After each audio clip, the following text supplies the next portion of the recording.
The council chambers emptied as Alina and her team were escorted back to their vessel. Guards with crystalline armor flanked them on each side, weapons not drawn but clearly ready. Commander Jackson Chen, head of security for the Earth delegation, maintained a carefully neutral expression despite the rising tension. "This can't be the end of negotiations," Alina whispered. "There must be an appeal process."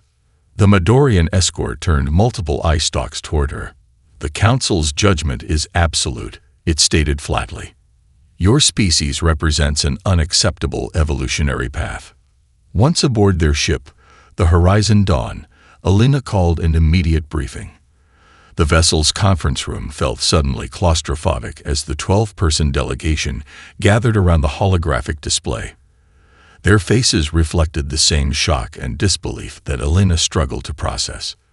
"They're afraid of us," Dr. Samira Patel, the delegation's xenobiologist, said while reviewing the council's assessment. "Not of our current technology, that's centuries behind theirs, but of our potential. Our rate of development frightens them." Captain Miguel Reyes, Alina's brother and commander of the Horizon Dawn, pulled up navigational data. "Those barriers they've established aren't just keeping us in," he noted grimly. "They're monitoring everything: communications, energy signatures, any attempt to develop technology that might break their quarantine." The ship's systems suddenly flickered as an external scan washed over them. Alina watched as Council enforcement vessels took position around the Horizon Dawn, their sleek hulls gleaming with an iridescent material unknown to human science. "They're preparing to escort us back to Earth," Miguel announced, reviewing incoming transmissions. "We have 6 hours before departure." Alina stared out the viewport at Celestia Station.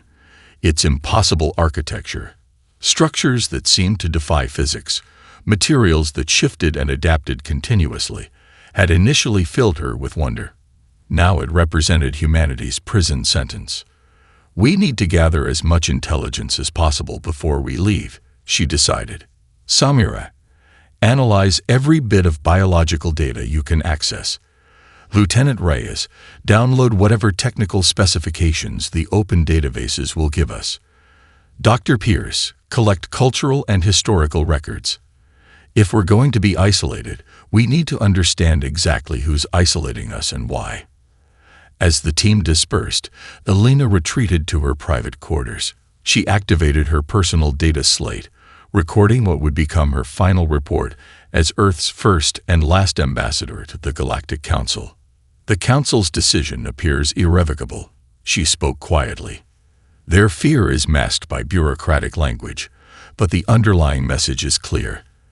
They see in humanity something dangerous: our adaptability, our competitiveness, our history of overcoming limitations. Rather than risk our eventual challenge to their established order, they've chosen to isolate us." She paused, collecting her thoughts before continuing. "Most concerning is what we've learned about Council governance. This isn't a cooperative alliance of equals as we hoped, but a rigid hierarchy. The 12 primary species maintain control over dozens of client races, many of which are restricted from developing technologies that might elevate their status. This quarantine isn't just about containing Earth. It's about maintaining the power structure they've established over millennia." A soft chime indicated an incoming transmission from the Council. Alina accepted it with a sense of foreboding. The holographic form of Elder Zix materialized, his crystalline exoskeleton catching the light in hypnotic patterns. "Human Ambassador," he began without preamble, "your vessel's departure has been expedited. You will return to your system immediately under escort. Any attempt to deviate from the prescribed route will result in immediate neutralization." Alina straightened her posture, facing the alien dignitary with carefully controlled composure. "Elder Zix, may I ask one final question before we depart?" The alien's sensory appendages flickered with what might have been surprise or irritation. "You may. Is the Council truly united in this decision? Are there none among you who see value in cultural exchange with Earth?" Zix's response was immediate, but Alina noticed a subtle shift in his posture. "The Council speaks with one voice, human. Your isolation is unanimous and permanent." As the transmission ended, Alina smiled faintly. The hesitation had been brief but unmistakable. The council wasn't as unified as they pretended, and in that small revelation, she found the first glimmer of hope for humanity's future among the stars. The Pathfinder's experimental engines hummed with increasing intensity as final launch preparations commenced. Inside the vessel's reinforced cockpit, Captain Javier Oko completed his pre-flight checks with methodical precision. 20 years of military service hadn't prepared him for this moment. No human training could. He would be the first to attempt what the Council had deemed impossible, traversing space outside their established hyperlanes. "Quantum fold drive at 95% capacity," reported Dr. Lina Novak from the adjacent engineering station. Dark circles under her eyes testified to the sleepless weeks spent perfecting the experimental technology. If the calculations are correct, the corridor should form exactly 340,000 kilometers from Earth's orbit. Through the viewport, Javier could see the iridescent barrier that marked the edge of Council quarantine. Its energy pattern shifted constantly, adapting to any approach. 3 previous conventional vessels had attempted to breach it, only to be instantly disabled by countermeasures beyond human understanding.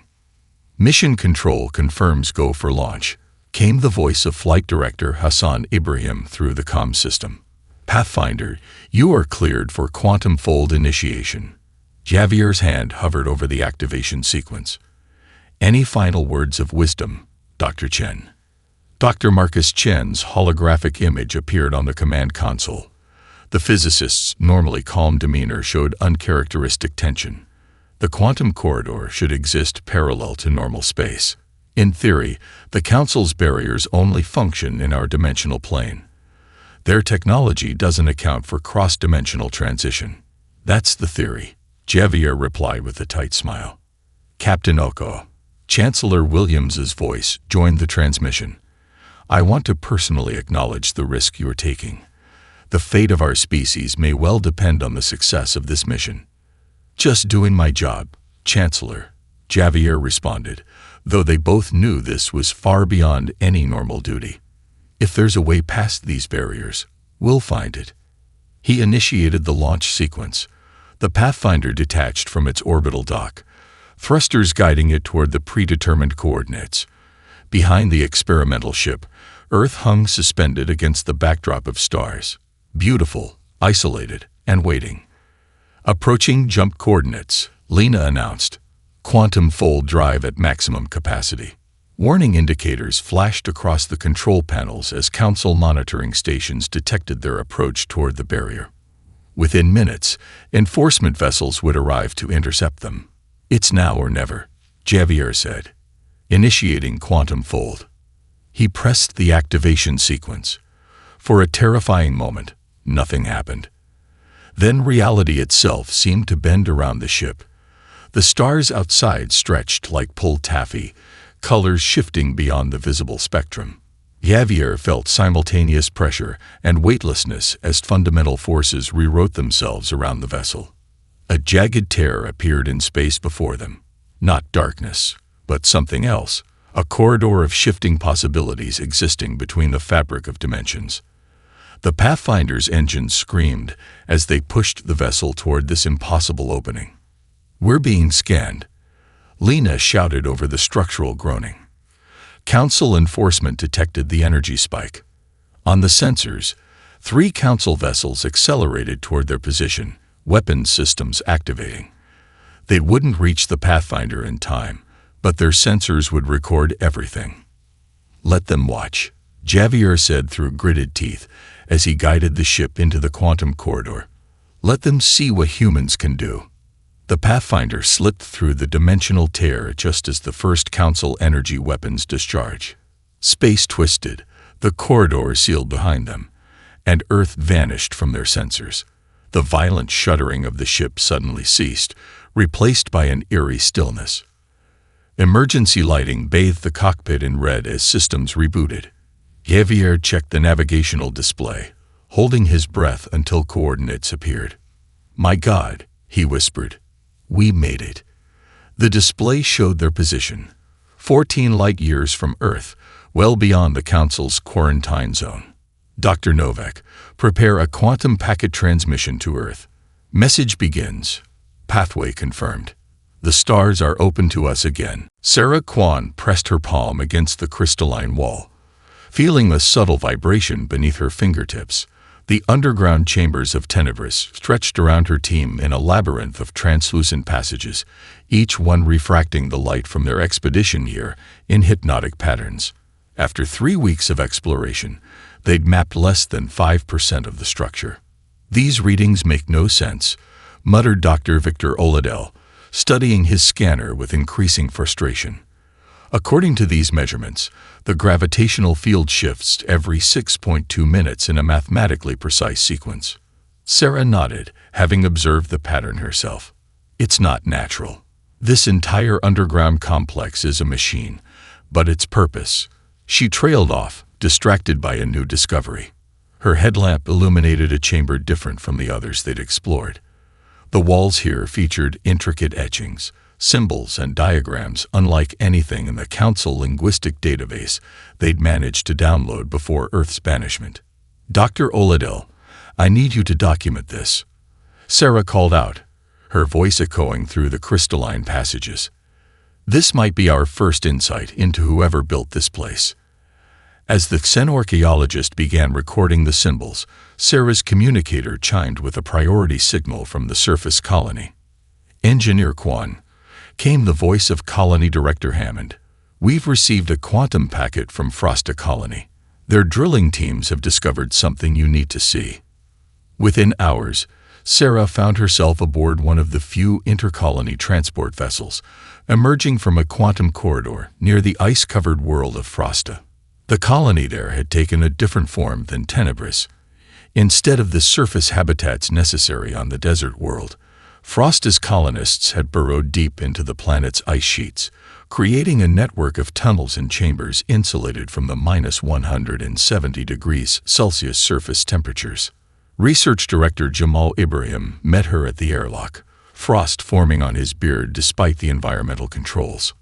We thought we were just looking for geothermal energy sources, he explained as they descended in an elevator shaft carved through solid ice.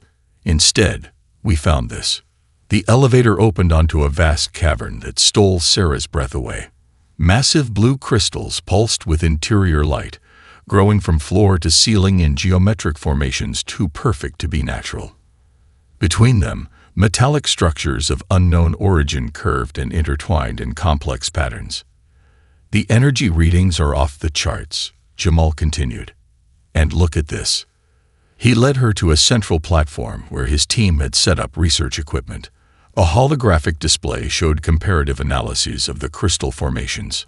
The molecular structure matches fragments we found in the Council scientific database, classified as pre-Council artifacts of unknown origin. Whatever built this, they predate the current galactic powers by thousands, maybe millions of years. Sarah's mind raced with possibilities. On Tenebris, we've discovered a planetary-scale gravitational manipulation system. Here, you found some kind of energy technology. These aren't random discoveries. They're connected. She activated her personal data slate, transferring her findings from Tenebris to Jamal's team. The symbols we found match some of the patterns in these crystals. I think these weren't just outposts. They were parts of a network, a civilization that spanned multiple worlds. Jamal studied the comparative data, eyes widening. A civilization the Council either doesn't know about or deliberately erased from their records, Sarah finished. Either way, we've stumbled onto technology that might help us survive beyond Council restrictions. As if responding to her words, the nearest crystal pulsed more intensely, its blue glow momentarily illuminating ancient machinery that had waited millennia for rediscovery. Sarah touched the crystal surface, feeling a resonance that seemed almost alive. We need to establish quantum communication with all colonies immediately. What we found here could change everything. Dr. Amara Okafor turned from the holographic displays to face the skeptical faces of the Confederation Science Council. 50 years of isolation from the galactic community had transformed humanity in ways no one could have predicted. The representatives from each colony world, some born on Earth, others who had never seen humanity's homeworld, regarded her with varying degrees of doubt. "You claim these technologies are compatible?" asked Director Chen, grandson of the legendary Marcus Chen, who had pioneered the original quantum fold drive. Tenebrous gravitational manipulation, Frosta's energy crystals, Novaterra's quantum entanglement. They were developed independently under drastically different conditions. Amara smiled. "That's precisely what makes this breakthrough possible. Each colony solved different pieces of the same puzzle." She manipulated the holographic models, bringing forward molecular structures that began to align and integrate. The ancient civilization whose technology we've been reverse engineering didn't build isolated systems. They created a network spanning multiple worlds, multiple dimensions. She activated a simulation that caused audible gasps around the chamber. The holographic representations of technologies from different colonies merged into a unified system, energy flowing through previously incompatible pathways. My dimensional engineering framework isn't just a theory. It's the key to understanding what these ancients were attempting. They weren't just traveling between stars. They were harnessing energy from parallel dimensional planes. Defense Minister Quan, daughter of the pioneering engineer who had first explored Tenebris, leaned forward. "The military applications are obvious. Weapons that could strike from another dimensional plane would be undetectable by conventional council defenses. More than that," Amara corrected. "Ships utilizing this technology could move between stars without using the established hyperlanes monitored by the Council. We could expand beyond our current territory without detection." The implications hung in the chamber like a physical weight. For 50 years, humanity had been developing in isolation, believing themselves contained. This revelation suggested otherwise. Admiral Lai Wei, who had been silent throughout the presentation, finally spoke. "How soon could we implement a prototype?" "The first shadow drive could be operational within 6 months, Amara replied. "A vessel equipped with it could traverse 50 light-years in moments, completely undetectable by Council monitoring systems." The Admiral nodded, his expression carefully neutral despite the revolutionary implications. "Proceed with development. Security classification Alpha 1. No transmissions regarding this technology outside secure channels." As the Council members filed out, discussing implications in hushed tones, Lai remained behind with Amara. "You understand what this means," he said quietly once they were alone. "The Council believes us contained and primitive. If they discovered we've not only escaped their barriers but developed technology beyond their understanding, they would consider us an even greater threat than before," Amara finished. "Yes, I understand the risks." Lai approached the holographic display, studying the dimensional engineering frameworks. "For 5 decades, we've prepared for eventual contact with the Council. Now we must decide, do we reveal ourselves from a position of strength, or do we remain in the shadows, building our capabilities until the balance of power has shifted irrevocably?" Amara considered the question. The shadow drives aren't just transportation technology. They represent a fundamental paradigm shift in how we interact with reality itself. Perhaps the better question is, when we finally step back onto the galactic stage, will the Council even recognize what we've become? The Admiral's gaze remained fixed on the rotating models of dimensional technology. "Humanity entered the stars as supplicants," he said softly. "When we return, it will be as equals, or more." In the fabrication facility below the Council chambers, engineers were already preparing the components for the first shadow drive prototype. Within its experimental housing, energies drawn from parallel dimensions pulsed with quiet potential, the beginning of humanity's true ascension. Intelligence Officer Malik Noor adjusted the molecular structure of his skin as the holographic disguise recalibrated. The transformation was flawless, from human features to the mottled green complexion and multiple eye ridges of a Phyrexian maintenance worker. This deep cover mission into Council space represented the culmination of 5 years of preparation and training. Final communication check. Came the voice of Commander Rivera through his subdermal implant. Your neural transmitter is functioning at optimal levels. Remember, maintain routine patterns. Vrexians are methodical to a fault. Understood, Malik replied, his vocal cords temporarily modified to produce the distinctive harmonic tones of Vrexian speech. Beginning infiltration phase. The Confederation stealth vessel deposited him at a neglected maintenance port on Celestia Station's outer ring. Council security was formidable, but focused primarily on conventional threats. They never considered that humans, supposedly quarantined in the Sol system, would walk among them. Malik blended seamlessly with the station's service class, invisible to the higher case species through their own cultural blind spots. The Vrexians, like dozens of other species, were considered useful but inferior by the ruling council races, their designated role limited to maintenance and basic technical support. His assigned maintenance route provided access to the council's strategic command center, a massive hub where military and political decisions affecting the entire galaxy were made. As he serviced environmental systems and network terminals, his neural implant captured terabytes of classified intelligence. Resource allocation discussions in diplomatic sector. He subvocalized while replacing the data coupling. Council considering expansion into the Vega Quadrant, territory they previously classified as economically non-viable. Interesting timing. Commander Rivera responded from the cloaked relay ship hiding at the edge of the system. That's the third peripheral region they've suddenly shown interest in. Cross-reference with our settlement coordinates. After completing his shift, Malik returned to the cramped quarters assigned to service workers. There, surrounded by other Vrexians who barely acknowledged him, he accessed the data his neural implant had gathered. Confirmed, he reported hours later. Council long-range sensors detected unusual energy signatures in the frontier regions. They suspect either unknown technology or natural phenomena. 3 of our major settlement clusters are within investigation range. This information would be transmitted via quantum entanglement to Confederation Command, untraceable by conventional means. Similar intelligence operations were underway across 20 major council worlds, each revealing fragments of a troubling pattern. After decades of believing Earth safely contained, the Council was growing suspicious of activities in the galactic periphery. What they couldn't know was the true extent of humanity's expansion. The Earth Confederation now comprised over 200 colony worlds, most established in regions the Council had written off as worthless or hazardous.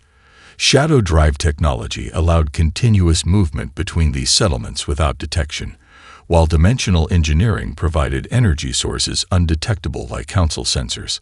When his shift ended the following day, Malik observed a Council enforcement fleet departing from Celestia Station's military docks.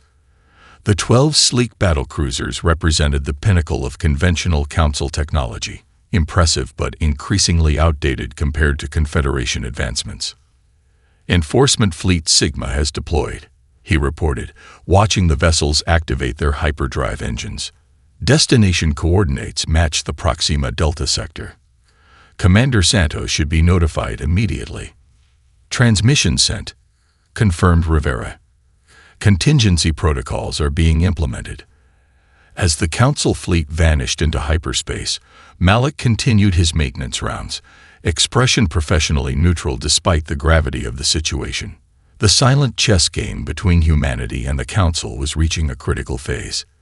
The enforcement fleet would find nothing at Proxima Delta. Commander Santos would ensure that, but their very presence indicated that humanity's period of undetected expansion was coming to an end. Sooner or later, the Council would discover the truth. The species they had quarantined had not only escaped, but had built a civilization that now shadowed their own. Ambassador Diana Vega studied the Lorcae representative across the table. Krishna's multifaceted eyes reflected the dim lighting of the secure meeting chamber, compound lenses shifting as the insectoid being considered her proposal. Your species offers equality? The harmonics in the Lorcae's voice conveyed skepticism. The Council promised the same when they first encountered us, before relegating our kind to maintenance duties. Diana nodded, understanding the hesitation. We were similarly judged and contained. The difference is our intent.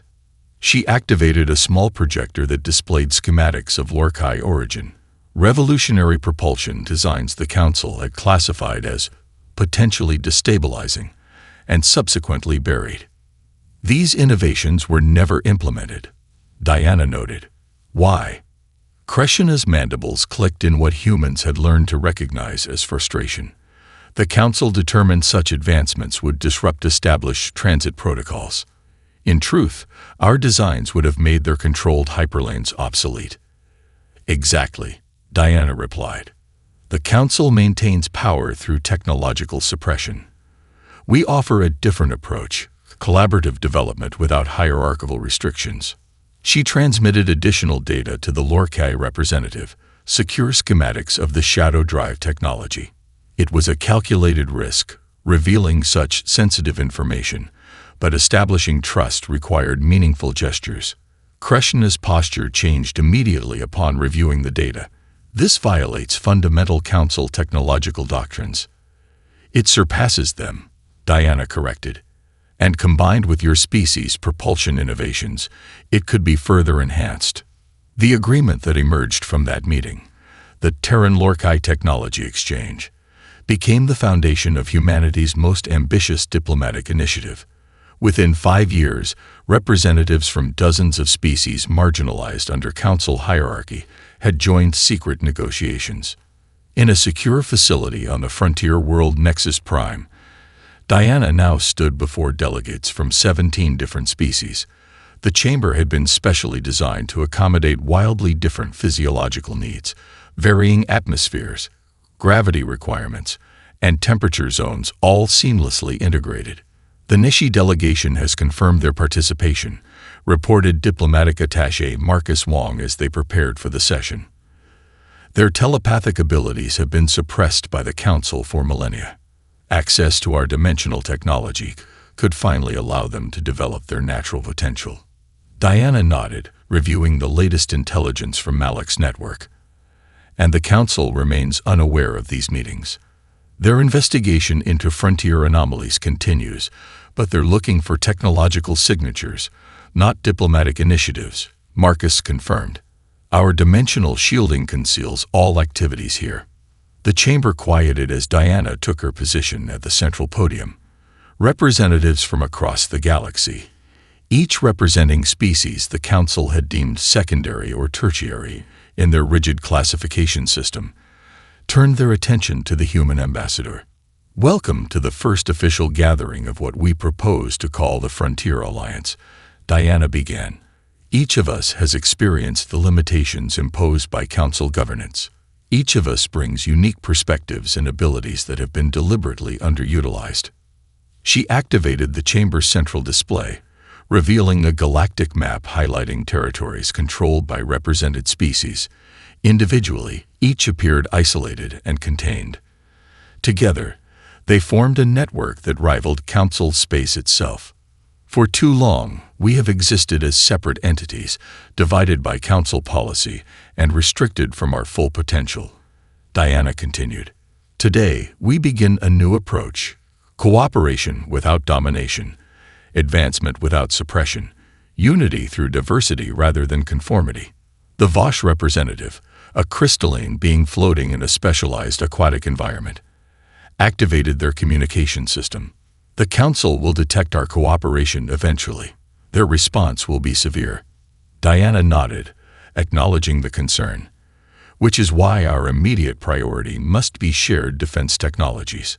She brought forward simulations of the phase shield systems being developed on Novaterra, revolutionary defenses incorporating elements from 7 different species' scientific traditions. The Council maintains power through the belief that they alone possess superior technology, Diana explained. Together, we will demonstrate the innovation possible when different evolutionary paths collaborate rather than compete for dominance.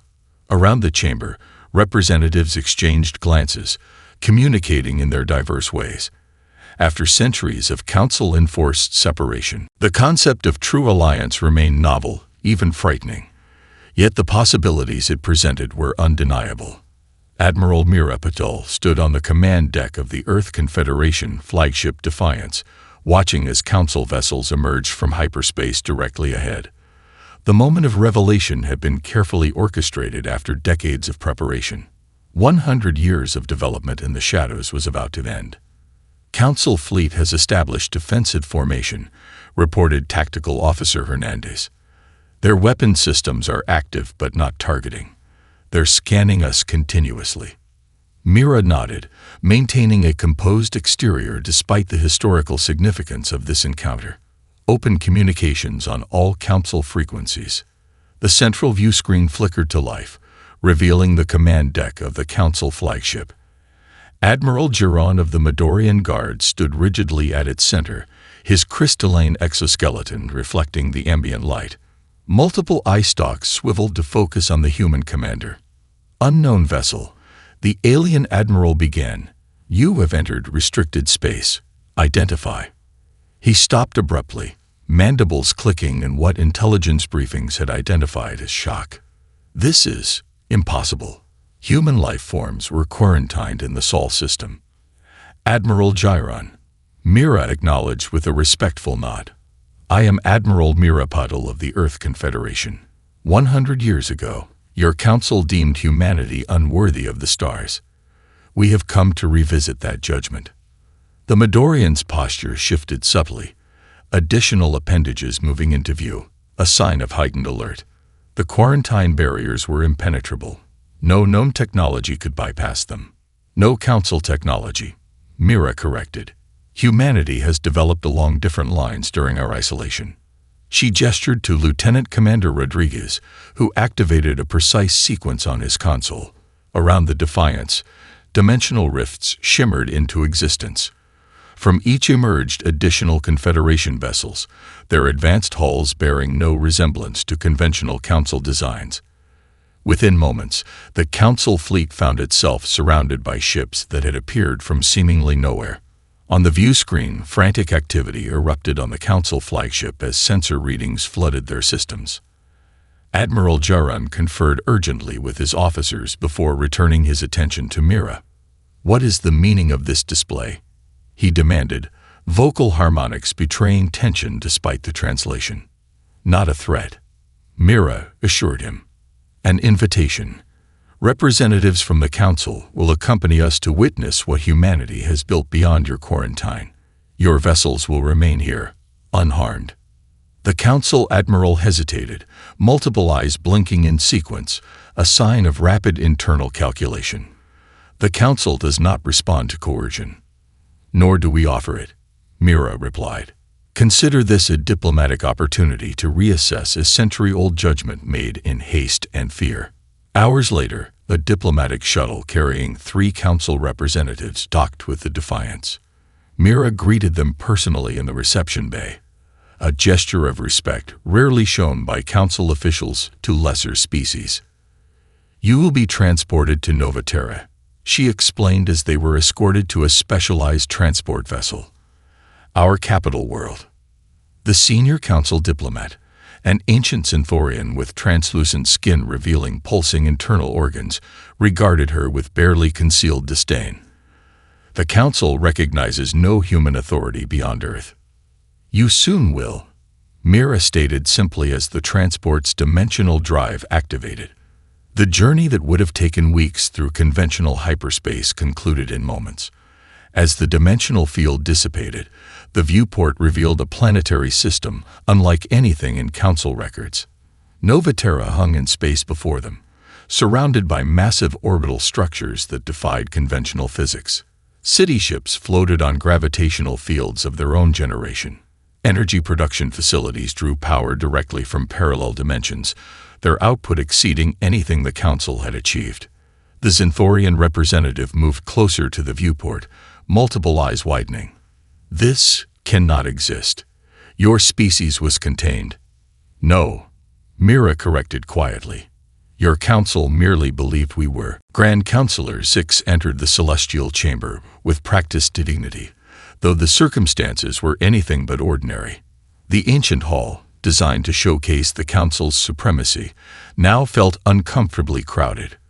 Representatives from 30 former council servant species sat alongside the 12 ruling races, an unprecedented breach of protocol that none dared challenge. United Earth Chancellor Omar Khalid stood at the chamber's center, flanked by ambassadors from the Frontier Alliance. The human appeared calm, almost contemplative, as he surveyed the assembled dignitaries. The barriers around Earth were disabled 48 hours ago, Omar stated, his voice carrying effortlessly through the vast space. Your monitoring stations reported no anomalies because we chose to render them inoperative. Murmurs rippled through the council representatives. The implications were staggering, not just the barrier removal, but the casual admission of infiltrating their security systems. For a century, you have maintained the illusion of control, Omar continued. While you believed us safely contained, humanity built connections with dozens of species your council relegated to subservient roles. Together, we have created technologies that surpass anything in your archives. Zix moved forward, his crystalline exoskeleton catching the light. The council acknowledges your unexpected development, he began cautiously. Perhaps certain reconsiderations of Earth's status could be negotiated. A subtle smile crossed Omar's face. You misunderstand, Counselor. We are not here to petition for inclusion in your hierarchy. We are here to inform you of its obsolescence. With a gesture, the Chancellor activated the chamber's central display. A galactic map materialized, highlighting territories now aligned with the Frontier Alliance. The visualization revealed a startling truth. Alliance-controlled space now surrounded and interpenetrated Council territories completely. Your civilization has stagnated, Omar observed. You enforce stability through suppression rather than embracing the potential of diversity. Each species under your governance has been limited to roles you deemed appropriate, their innovations controlled or discarded if they threatened your established order. The Xanthorian representative rose, membrane-thin skin flushing with biochemical indicators of outrage. The Council has maintained peace across the galaxy for millennia. Your accusations are the perspective of primitives who cannot comprehend the complexities of galactic governance. Then explain these, countered Omar. The display shifted to show technical specifications of various technologies the Council had suppressed over centuries. Lorkai propulsion innovations, Neshi cognitive enhancements, Vosh molecular fabrication methods. Alongside each appeared the name of the Council official who had ordered its restriction and the justification provided. We accessed your classified archives, Omar explained to the stunned silence. Every species represented here today has had their potential deliberately limited to maintain your power structure. Grand Counselor Zix's appendages twitched with barely controlled agitation. What do you want? A new galactic arrangement, Omar replied, activating the final display, the draft text of the Galactic Concordat. The Council will maintain territorial sovereignty and cultural autonomy. What ends today is your exclusive control of interstellar travel, technology development, and species classification. The terms appearing before the Council weren't presented as negotiable points, but as established facts. All sentient species would receive equal standing under galactic law. Technology development would proceed without artificial restrictions. The hyperlane monopoly would end immediately, opening all regions to exploration and settlement. Your proposal would create chaos, Six protested, though with noticeably less conviction. It will create growth, Omar countered. Evolution instead of stagnation. Your civilization has reached its limits because you fear change and difference. The Frontier Alliance demonstrates what becomes possible when diverse evolutionary perspectives collaborate rather than compete for dominance. Around the chamber, representatives from formerly subjugated species watched intently as the Council's absolute authority crumbled before them. After centuries of enforced hierarchy, the balance of power had shifted irrevocably. The universe is vast beyond comprehension, Omar concluded. No single species or philosophy can claim to have mastered its potential. The future belongs to those willing to embrace the unknown rather than control it.